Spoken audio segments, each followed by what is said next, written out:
Det är en så liten stad det här. Den badar fötterna i älvvattnet och sjunker i stilla slummer in i grönskan. Ingen järnvägsstation stör med brådskande oro idyllens mediterande frid. Inga industrier, ingen sjöfart jäktar dagens lugna rytm och aftonens stilla ro. Dagens stora händelse är bussens ankomst. Då kommer tidningar och post, då kommer människor med främmande ansikten. Då anar man en doft av det farliga, jäktande livet. Idag kommer en helt och hållet främmande dam med buss. Allt hos henne är främmande och en smula upprörande. Klädedräkt, ansikte, naglar, hatt och ögon. Allt hos henne talar om den stora världen.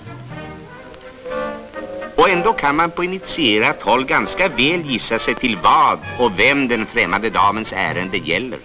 Det är fru Jenny som efter 18 år kommer för att hämta sin dotter Nelly som vuxit upp hos fröken Ingeborg Jonsson. Många säger som farbror Edvard, Ingeborgs husläkare: det här, det blir en svår knäck för Ingeborg.